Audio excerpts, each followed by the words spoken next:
അപ്പോൾ ഇന്നത്തെ യാത്ര നമ്മൾ കുത്തബ് മിനാറിലോട്ടാണ്. കുത്തബ് മിനാറിലെ കുത്തബ് കോംപ്ലക്സിനകത്തുള്ള വ്യത്യസ്തമായിട്ടുള്ള നിർമ്മിതികളാണ് ഇന്ന് നമ്മൾ കാഴ്ചക്കായി കൊണ്ടുവരുന്നത്. 1193 കുത്തുബുദ്ദീൻ ഐബക്കാണ് ഇതിൻ്റെ നിർമ്മാണം ആരംഭിക്കുന്നത്. എന്നാൽ ശേഷം അദ്ദേഹത്തിന് മരണപ്പെടുകയും അതിനുശേഷം അദ്ദേഹത്തിൻ്റെ മരുമകൻ ഇൽത്തുമിഷാണ് ഇത് കംപ്ലീറ്റ് ചെയ്യുന്നത്.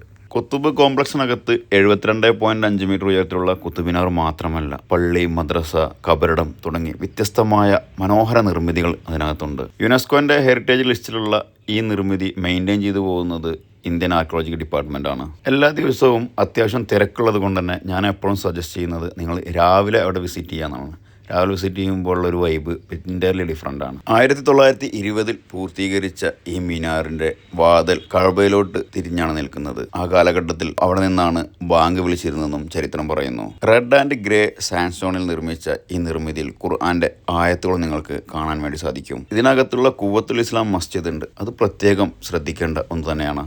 അലാവുദ്ദീൻ ഖിൽജിയുടെ കാലത്ത് കുത്തബ് മിനാറിൻ്റെ നേരെ ഓപ്പോസിറ്റായിട്ട് ഒരു അലായ് മിനാർ നിർമ്മിക്കാൻ അദ്ദേഹം പ്ലാൻ ചെയ്തിരുന്നു. പക്ഷേ നിർമ്മാണം പൂർത്തിയായില്ല. കുത്തബ് മിനാറിനേക്കാളും ഇരട്ടി വലുപ്പത്തിലുള്ളതായിരുന്നു അദ്ദേഹത്തിൻ്റെ പ്ലാൻ. അതിൻ്റെ നിർമ്മാണ സമയത്ത് അദ്ദേഹം മരണപ്പെടുകയായിരുന്നു. എന്നാൽ വേറെ ഉള്ളത് ഏറ്റെടുത്ത് നിർമ്മിക്കാനുള്ള ഒരു തയ്യാറെടുപ്പില്ലാത്തതുകൊണ്ട് അത് ഇന്നും അതുപോലെ തന്നെ അവശേഷിക്കുന്നുണ്ട്. അവിടെ ഒരുപാട് കഥകൾ പറയുന്ന 12ാം നൂറ്റാണ്ടിലെ കിണറും ഇൽത്തുമിഷിൻ്റെ ടോംബുമായിട്ട് ഒട്ടനവധി സംഭവങ്ങൾ ഈ ഒരു കോംപ്ലക്സിനകത്തുണ്ട്. സോ സമയമെടുത്ത് കാണാനും പഠിക്കാനും വേണ്ടി മാത്രം ഇവിടേക്ക് വരിക.